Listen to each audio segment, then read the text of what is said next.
देखिए, आज हम 12th फिजिक्स का पहला चैप्टर पढ़ेंगे और उसका जो पहला चैप्टर है वो इलेक्ट्रोस्टैटिक्स में सबसे पहले है चार्ज। तो सबसे पहले बात आती है कि चार्ज क्या है, कॉन्सेप्ट। चार्ज का जो कॉन्सेप्ट है, चार्ज क्या है। तो आपने देखा होगा, जब कांच की छड़ को रेशम से रगड़ते हैं तो वह छड़ कागज़ के छोटे छोटे टुकड़ों को क्या करती है, अपनी ओर मतलब इस तरह से, जैसे हमने कांच की छड़ को रगड़ा तो प्लास्टिक कागज़ के टुकड़ों को अपनी ओर आकर्षित करती है।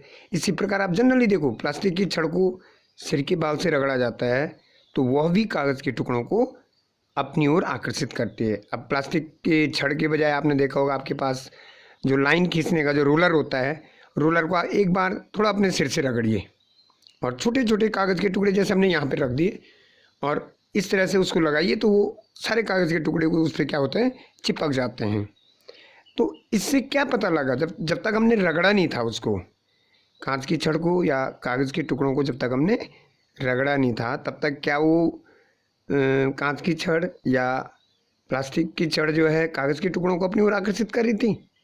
नहीं, आपने देखा होगा नहीं करती है। लेकिन रगड़ने के बाद वो कागज़ के टुकड़ों को अपनी ओर आकर्षित करती है। तो इससे हमें क्या पता लगता है, इससे हम इस निष्कर्ष में पहुंचते हैं कि कांच या प्लास्टिक को रेशम, बाल इत्यादि से जब रगड़ा जाता है तो उन पर एक अतिरिक्त गुण आ जाता है।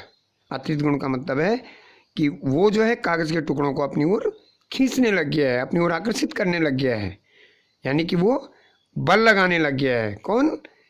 कांच की छड़ या प्लास्टिक की छड़। और कब लगा रही? जब उसको रगड़ा जा रहा। तो इसका मतलब उस पर एक अतिरिक्त गुण आ गया है और इसी अतिरिक्त गुण को कहते हैं सामान्य भाषा में आवेश, जो उस कांच की छड़ पे या प्लास्टिक की छड़ पे रगड़ने पे आया।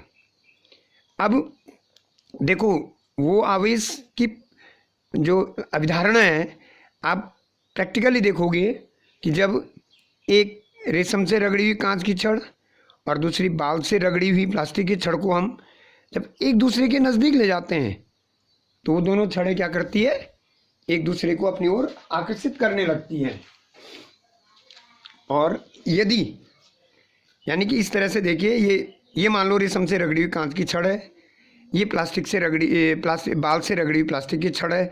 इस तरह से हम इनको एक दूसरे के नज़दीक ले जाएंगे तो ये इस तरह से एक दूसरे को आकर्षित करने लगते हैं। लेकिन यदि हम रेशम से रगड़ी हुई छड़ और दूसरी भी रेशम से रगड़ी हुई छड़ को ले जाएंगे तो वो दोनों छड़ें अब आकर्षित नहीं करेंगी, वो जो है इस तरह से एक दूसरे को रिपेल करेंगी। ठीक है। अब यहाँ पे भी देखा आपने, यहाँ पे वो दोनों अलग अलग छड़ें थी, वो अट्रैक्ट कर रही थी एक दूसरे को। यहाँ पे सेम छड़ें हैं, सेम पदार्थ से रगड़ी गई हैं। जैसे रेशम है, एक रेशम की रगड़ी हुई रेशम से रगड़ी हुई कांच की छड़ है, दूसरी भी रेशम से रगड़ी हुई कांच की छड़, तो एक दूसरे को रिपेल कर रही। या बाल से रगड़ी हुई प्लास्टिक की छड़ और दूसरी भी बाल से रगड़ी हुई प्लास्टिक की छड़, ये भी एक दूसरे को रिपेल कर रही हैं। तो इन जो ऑब्जर्वेशन या जो ये प्रयोग किए गए, इनसे स्पष्ट होता है कि रगड़ने से कांच या प्लास्टिक पर जो अतिरिक्त गुण आ रहा है उसकी प्रकृति क्या है, भिन्न भिन्न है।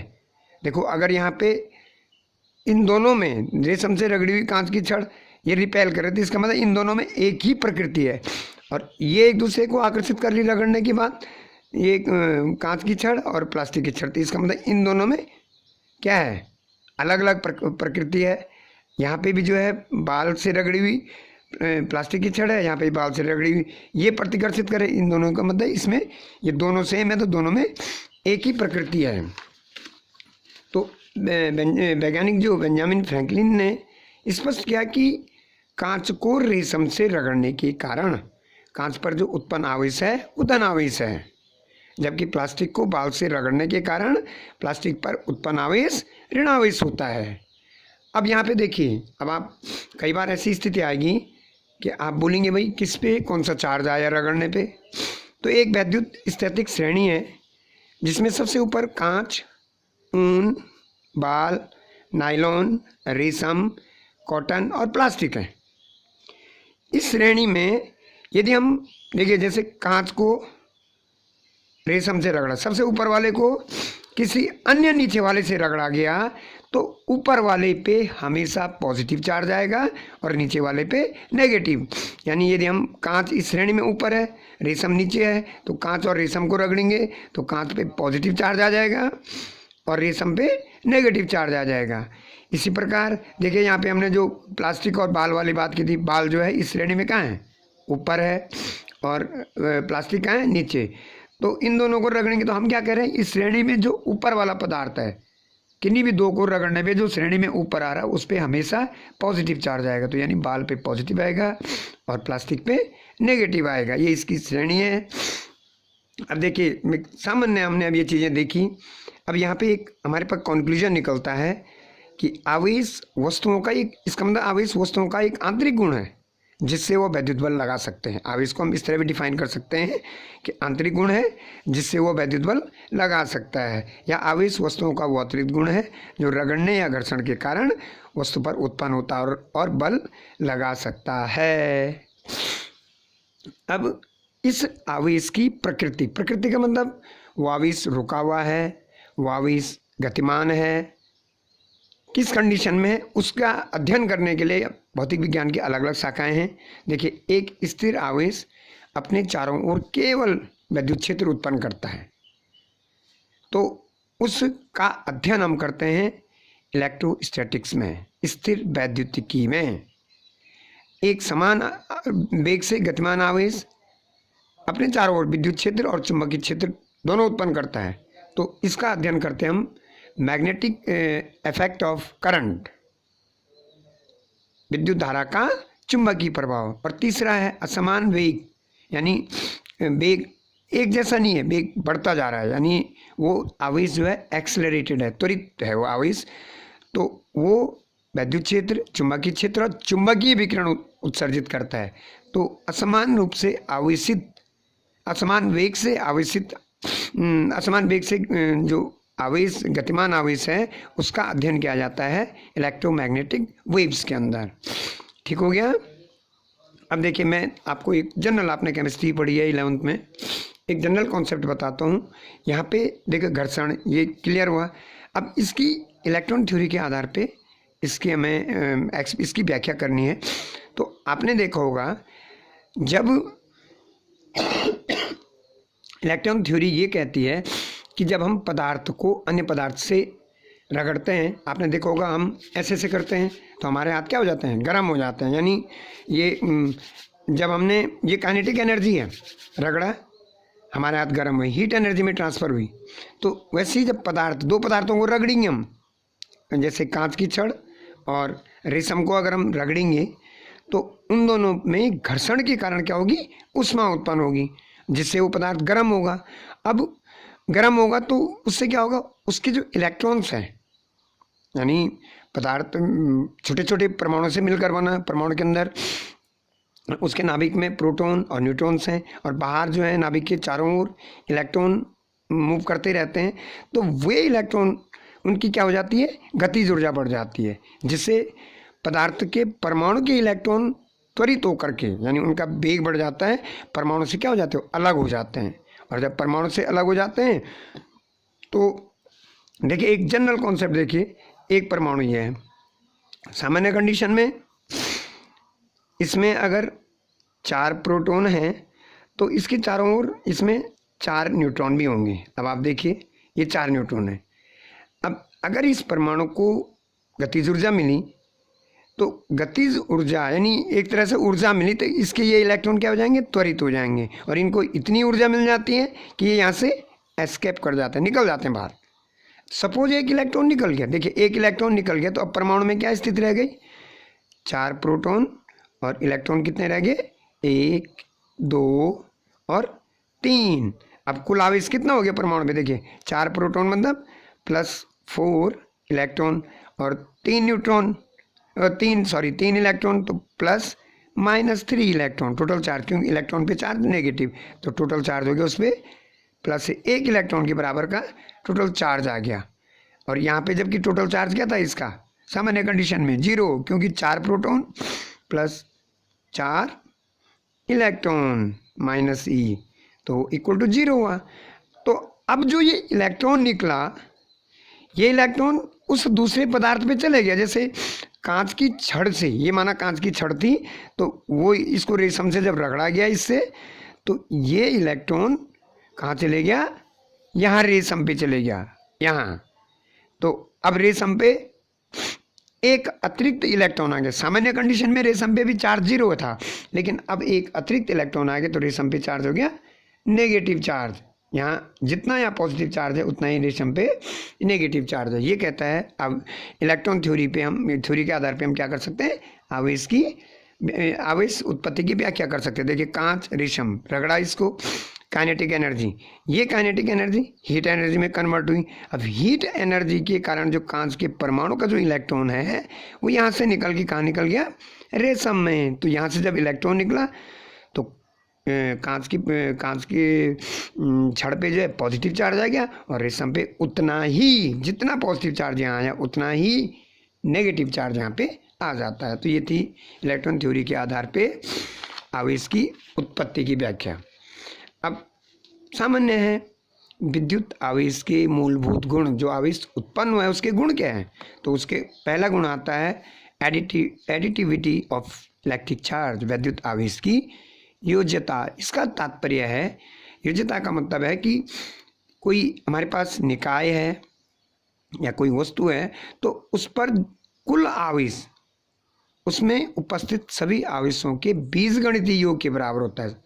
जैसे कि मान लो हम कहते हैं हमारे पास कोई निकाय है जिस पर प्रोटॉनों की संख्या है p, इलेक्ट्रॉनों की संख्या है n, तो निकाय पर कुल आवेश कितना होगा, p प्रोटॉन है तो प्रोटॉनों की संख्या गुणा आगे एक इलेक्ट्रॉन पे चार्ज धनात्मक, प्लस इलेक्ट्रॉनों की संख्या गुणा आगे एक इलेक्ट्रॉन पे चार्ज ऋणात्मक, तो n इंटू ई, ये टोटल निकाय पर आवेश होगा। या दूसरा एग्जाम्पल इस ढंग से समझो, योज्यता का मतलब ये हो गया कि जैसे किसी निकाय पे +3q -2q +6q -5q आवेश हो, तो निकाय पर कुल आवेश क्या होगा, इनका बीजगणितीय योग +3q -2q +6q -5q = +2q। ये है इस पे इसका जो योज्यता का नियम है।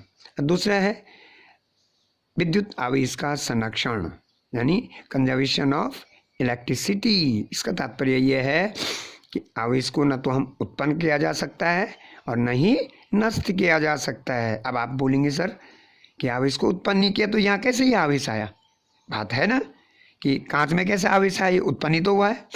तो इसको हम इस ढंग से समझें, देखो कांच की छड़ जब हम रेशम से रगड़ रहे थे, तो रगड़ने से पूर्व, देखिए रगड़ने से पूर्व कांच की छड़ पे भी कोई आवेश नहीं है, रेशम पे भी कोई आवेश नहीं है, तो उस निकाय पे, ये जो पूरा निकाय है कांच की छड़ और रेशम दोनों पे कुल आवेश क्या है, 0 है।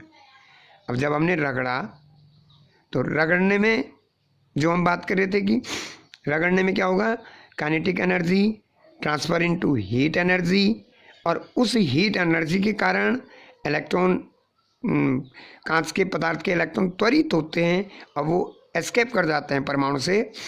तो ये इलेक्ट्रॉन यहाँ से रेशम में निकल गए, तो कांच के परमाणु में इलेक्ट्रॉनों की कमी हुई है। ध्यान रखना आप, यहाँ पे देखिए मैंने पहले भी बताया कि यहाँ पे पहले 4 प्रोटॉन और 4 इलेक्ट्रॉन थे, अब इलेक्ट्रॉनों की कमी हो गई। देखो जब एक इलेक्ट्रॉन निकला कांच से, तो इस पर 4 प्रोटॉन और 1 2 3 न्यूट्रॉन इलेक्ट्रॉन रहे, तो कमी होने के कारण हमेशा पॉजिटिव चार्ज आता है, नेट जो चार्ज होगा पॉजिटिव। और यहाँ इलेक्ट्रॉनों की अधिकता हुई है, क्योंकि यहाँ से देखिए ना आप, यहाँ से एक इलेक्ट्रॉन निकला रेशम में गया, तो रेशम में पहले जितने इलेक्ट्रॉन रहे होंगे उससे एक ज़्यादा इलेक्ट्रॉन आ गया, तो रेशम पे नेगेटिव चार्ज। तो आपको ये भी अपने कॉन्सेप्ट में रखना है कि जिस पदार्थ पर इलेक्ट्रॉनों की कमी होती है उस पर सदैव पॉजिटिव चार्ज आता है, और जिसमें इलेक्ट्रॉनों की अधिकता होगी उसमें नेगेटिव चार्ज होगा। तो ये देखिए आप, जो हम बात करते हैं आवेश का संरक्षण, तो रगड़ने से पूर्व कांच में भी सामान्य दशा में आवेश 0 था, रेशम पे भी 0 था, तो रगड़ने से पूर्व कुल आवेश 0 है। अब रगड़ने के बाद कांच पे पॉजिटिव चार्ज आया, देखिए यहाँ पे हम दिखा रहे हैं 4 पॉजिटिव चिन्ह दिखा रहे हैं। मैं इसको जनरली ये सोचो आपकी, सपोज इस पे 4 इलेक्ट्रॉनों की कमी हुई, तो कमी होने का मतलब 4 इलेक्ट्रॉन के बराबर का पॉजिटिव चार्ज। अब वो कमी हुई तो वो इलेक्ट्रॉन कहीं गए नहीं है, भागे नहीं है कहीं, यानी कि वो कहीं खो नहीं गए, कहीं नहीं, वो इलेक्ट्रॉन जो है जिससे वो रगड़ा जा रहा था रेशम में यहाँ निकल गए। तो यहाँ 1 2 3 4 इलेक्ट्रॉनों की अधिकता हुई। तो यहाँ जब 4 इलेक्ट्रॉनों की अधिकता हो, 4 इलेक्ट्रॉन के बराबर का ये नेगेटिव चार्ज इस पे आ गया। तो अभी भी रगड़ने के बाद भी देखिए नेट चार्ज कितना है, +4 इलेक्ट्रॉन प्लस -4 इलेक्ट्रॉन, तो ये टोटल हो गया 0। तो यही है आवेश का संरक्षण। अब यहाँ पे एक बहुत इस चीज़ को देखिए, थर्ड जो मैं इसका प्रॉपर्टी बता रहा हूँ आपको, आवेश का क्वांटीकरण, क्वांटाइजेशन ऑफ चार्ज। तो इसको आप सामान्य कंडीशन में, यहाँ से मैं वापस ले जाता हूँ आपको। अगर ये कंडीशन आती, देखिए एक परमाणु है, ये इसका न्यूक्लियस है, नाभिक है, दूसरा परमाणु ये है, ये इसका न्यूक्लियस है, यानी ये जो हम दिखा रहे हैं कि सपोज ये कांच का परमाणु है, ये रेशम का परमाणु है। एक उदाहरण देखिए, अगर इन दोनों को रगड़ने से क्या होगा, इनमें क्या कहते हैं उसको, काइनेटिक जो गतिज ऊर्जा है वो इनमें ट्रांसफ़र हो जाएगी हीट उष्मीय ऊर्जा के रूप में, और उष्मीय ऊर्जा के कारण ये इलेक्ट्रॉन एक्सेलरेट होंगे। अब यहाँ देखिए कि यहाँ से यहाँ पहले हम सामान्य कंडीशन में माना मैं दिखा रहा हूँ 4 इलेक्ट्रॉन, ठीक है, ये 4 इलेक्ट्रॉन, यहाँ भी जितने इलेक्ट्रॉन थे, यहाँ हमें नहीं पता कितने थे क्या थे, यहाँ भी रहे होंगे कुछ इलेक्ट्रॉन जो भी है। अब क्या हुआ, देखिए यहाँ 4 इलेक्ट्रॉन तो 4 प्रोटॉन भी हैं सर, यहाँ सपोज 5 इलेक्ट्रॉन हैं तो 5 प्रोटॉन भी हैं, तो 5 प्रोटॉन के साथ नाभिक में 5 न्यूट्रॉन तो होंगे, जितने इलेक्ट्रॉन हैं उतने ही प्रोटॉन होंगे। यहाँ 4 इलेक्ट्रॉन हैं तो नाभिक में 4 प्रोटॉन। अब यहाँ पे जो क्वांटीकरण समझना है, आप ये देखिए कि कांच का परमाणु यदि वो उसका इलेक्ट्रॉन त्वरित हुआ तो ये इलेक्ट्रॉन ऐसे में गया, 1 इलेक्ट्रॉन गया, कितना गया, 1 गया, या हो सकता है ये गया, 2 इलेक्ट्रॉन हो गए। लेकिन क्या अब आप सोच सकते हैं कि ये इलेक्ट्रॉन आधा गया, यहाँ आधा कभी नहीं जा सकता है, पूर्ण संख्या में जाएगा, या तो जाएगा ही नहीं। यदि इलेक्ट्रॉन इधर गया तो 1 जाएगा, 2 जाएगा, 3 जाएगा, 1 इलेक्ट्रॉन गया माना, या 2 इलेक्ट्रॉन गया, या 3 इलेक्ट्रॉन गया। कभी ऐसा हो सकता है कि 3.5 इलेक्ट्रॉन गए? ये नहीं हो सकता है, ये नहीं हो सकता। पूर्ण संख्या के रूप में इलेक्ट्रॉन एक परमाणु से दूसरे परमाणु में रगड़ने पे जाएंगे। तो इसी पूर्ण संख्या, अगर देखिए आप 1 इलेक्ट्रॉन गया तो यहाँ 1 इलेक्ट्रॉन की कमी हुई, तो इस कांच के परमाणु पे जो आवेश आएगा वो +1 इलेक्ट्रॉन के बराबर होगा। वो 1 इलेक्ट्रॉन इस पे गया तो रेशम पे जो आवेश आएगा -1 इलेक्ट्रॉन के बराबर का आएगा। या हम कहें कि नहीं भैया 1 नहीं गया, 2 इलेक्ट्रॉन गया, तो 2 इलेक्ट्रॉन गया तो कांच के परमाणु में 2 इलेक्ट्रॉन यहाँ चले गए, तो यहाँ 2 इलेक्ट्रॉनों की कमी हो गई, 2 इलेक्ट्रॉनों की कमी हो गई, तो 2 इलेक्ट्रॉन के बराबर का पॉजिटिव चार्ज आ गया। और यहाँ 2 इलेक्ट्रॉन गई तो यहाँ 2 इलेक्ट्रॉन के बराबर का नेगेटिव चार्ज। तो क्या ऐसा संभव है कि 2.5 इलेक्ट्रॉन गया जी? 2.5 इलेक्ट्रॉन कभी नहीं जा सकता है, ये नेवर पॉसिबल। पूर्ण संख्या में इलेक्ट्रॉन जाएंगे, 1 2 3 इलेक्ट्रॉन टूट के थोड़ा ना जाएंगे, या टूटना तो भाई उसका कोई अस्तित्व ही नहीं है। तो पूर्ण संख्या में जाएंगे इलेक्ट्रॉन। तो जब पूर्ण संख्या में जाएंगे तो इन जिससे जा रहा है इलेक्ट्रॉन, यानी जिस पे इलेक्ट्रॉन की कमी हो रही है उस पर पूर्ण संख्या में इलेक्ट्रॉन के बराबर का पॉजिटिव चार्ज, देखो 2 गए तो 2 पूर्ण संख्या है तो 2 इलेक्ट्रॉन के बराबर का पॉजिटिव चार्ज, जिस पर गया उस पर 2 इलेक्ट्रॉन अतिरिक्त आए तो पूर्ण संख्या है ना 2, तो 2 इलेक्ट्रॉन के बराबर का नेगेटिव चार्ज। तो वही है यहाँ पे कि किसी वस्तु पर पॉजिटिव या नेगेटिव चार्ज यानी इलेक्ट्रॉन की कमी अथवा इलेक्ट्रॉन की अधिकता के कारण होता है। अब जो इलेक्ट्रॉन की कमी यहाँ जैसे हुई, कमी या अधिकता पूर्ण संख्या के रूप में होगी, तो इससे कॉन्क्लूजन निकलता है कि किसी भी वस्तु पर आवेश इलेक्ट्रॉन पर आवेश के पूर्ण गुणज के रूप में होगी। यानी किसी वस्तु पर जो आवेश Q होगा, Q = ±n/e। n क्या है? पूर्ण संख्या। 1 इलेक्ट्रॉन गया, 2 इलेक्ट्रॉन गया, पर ये अपने दिमाग में रख लेना कभी भी आधा इलेक्ट्रॉन नहीं जाएगा, आधे इलेक्ट्रॉन का अस्तित्व ही नहीं है। तो ये जो n है, या तो 1 भी इलेक्ट्रॉन नहीं गया, या गया तो 1 2, 3, 4, या तो गया या इसमें इतने ही आ भी सकते हैं। पूर्ण संख्या में आएंगे या पूर्ण संख्या में जाएंगे। अगर पूर्ण संख्या में जाएंगे तो इलेक्ट्रॉन की कमी हो गई, तब उस पर चार्ज पॉजिटिव होगा प्लस Ne। और यदि पूर्ण संख्या में इलेक्ट्रॉन उस पर आ रहे हैं तो इलेक्ट्रॉनों की अधिकता के कारण माइनस Ne। तो जनरली हम इसीलिए दिखाते हैं Q = +- Ne। तो ये आज का है। Thank you.